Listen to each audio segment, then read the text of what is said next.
News every 15 minutes, weather every 10, and sports twice an hour. Newstalk, KGVO, AM 1290 and 101.5 FM. You're listening to Montana Morning with Peter Christian. Yesterday's D.C. shooting took place not far from Ryan Zinke's office. Good morning, everyone. It's Montana Morning. It's Tuesday, March 29th, 2016. Right now, we have 27 degrees in Missoula under a mostly cloudy sky throughout western Montana. We do have a wind advisory from 11 a.m. until 9 p.m. tonight. Our newscast this morning, sponsored by Kootenai Creek Village, the maintenance-free active adult community in Stevensville for the best of western Montana living. A shooting on Capitol Hill yesterday afternoon triggered emergency precaution measures. At the time of the shooting, Congressman Ryan Zinke's spokeswoman Heather Swift was in her office not far from where the violence occurred. There's reports of a shooter in the Capitol Visitor Center, and so all of the staff on the Hill received an email alerting us to an active shooter situation, and we were told to stay in our offices. Our office is in the Cannon House building, which is directly across the street from the Capitol Visitor Center. Swift said she heard the sirens and received the email alerting her that Capitol Hill was on lockdown. Capitol Police asked everybody who was already in the Capitol building, one of the several buildings within the Capitol complex. We were asked to either remain in the building or, if you're outside, to seek cover. Staff was able to move, but encouraged to stay in the office until we were given the all clear. The shooting took place during the district work week, so Zinke and other representatives were in their home states and not near the Capitol. Swift said that staff had practiced a lockdown drill for an active shooter situation early that morning. An attorney for the Montana Commissioner of Political Practices says a state lawmaker received thousands of dollars worth of services from corporations that he never reported for his 2010 election campaign. Special Attorney General Gene Giarrusi told jurors Monday that Representative Art Wittig of Bozeman knew or had to have known that the groups affiliated with the National Right to Work Committee were doing on his behalf. Wittig's on trial on allegations of coordinating with and accepting unreported contributions from corporations in violations of Montana's campaign finance laws. Wittig attorney Lucinda Ludekemeyer responded by telling jurors that Wittig hired a vendor and paid fair market value for the services he received.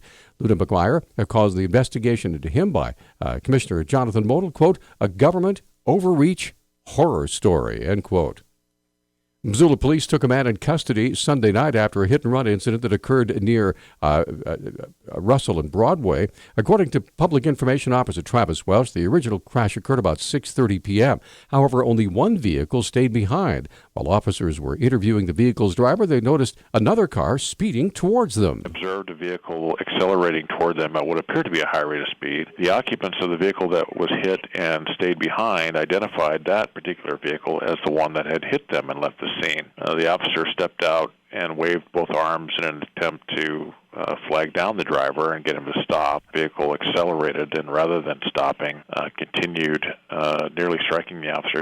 The officer had to jump out of the way to avoid being hit. Officers pursued the driver and later found him parked, eating what appeared to be a burrito. They attempted to stop it. It continued northbound over Scott Street, eventually coming to a stop on the north side of the overpass. The male was given instructions. He was slow to respond. He didn't respond, and he was actually forcibly removed from the vehicle and taken into custody without further incident. He was arrested for charges that include aggravated DUI and criminal endangerment. Judge Karen Orzek set bail for that man, who was identified as 30-year-old Jason Simonetti, at $25,000 in Justice Court yesterday. In another Justice Court appearance, 26-year-old California man Cesar Jesus Reyes is in Missoula County Jail after being arrested in Idaho with items allegedly stolen from the vehicle he took from a grocery store parking lot in Missoula. Deputy Missoula County Attorney Celine Kepke has details. He's charged in one for felony theft for smashing out the window of someone's truck and stealing almost $7,000 worth of property. His other case, he's charged with felony theft for stealing a car and all of the items in it. In that case, he was picked up in Idaho with a different stolen car and all of the items with the first car still inside. The state believes he's a danger to the community due to the fact that he's stolen multiple cars and is clearly a flight risk due to the fact that he had to be extradited and was picked up in Idaho. Judge Orzek agreed that Reyes was definite flight risk and set bail at $20,000 for each case. Reyes was remanded back to the county jail. His next court appearance is April 14th.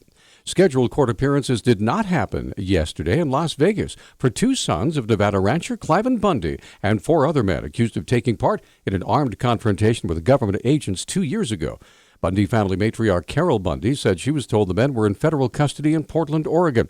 Court officials didn't immediately respond to messages. Ammon Bundy, Ryan Bundy, Blaine Cooper, Brian Cavalier, Ryan Payne, and Peter Santilli are accused of taking part in standoffs at the Bundy Ranch in April of 2014 and also at an Oregon wildlife refuge this year.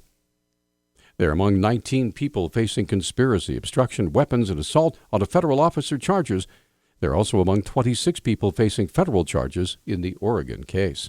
The Montana State Public Service Commission issued an order Friday approving an electricity rate settlement with Montana Dakota Utilities. PSC Communications Director Eric Sell explains. We had a hearing in February, and right before the hearing, the Montana Consumer Council, the large customer group, and Montana Dakota Utilities reached a stipulation to decrease that electricity rate increase request down to 13.3%, and that equals approximately $7.4 million to be spread across all of their customers. Sell said the increase will be a 2-year process starting this Friday. The rate increase will go in effect in 2 phases. The first phase goes into effect April 1st of this year, and the next phase will go into effect April 1st of next year. And that first phase is $3 million, and the second phase is $4.4 million. The final vote was 4-1, with Commissioner Kirk Bushman being the lone opposing vote.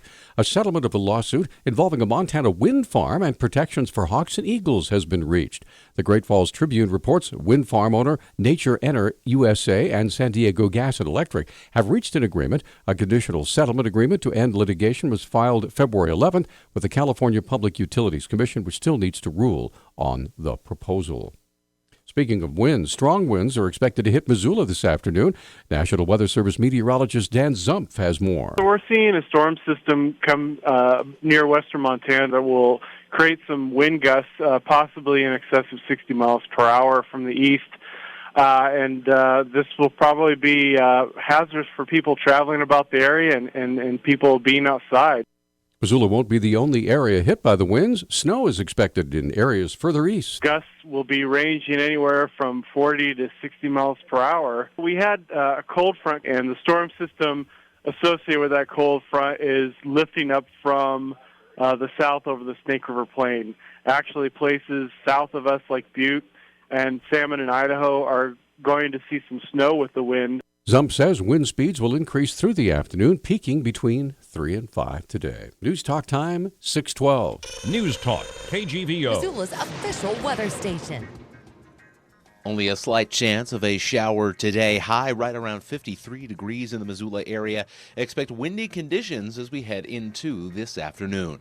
I'm meteorologist Matt Gray for the NBC Montana Severe Weather Alert Team.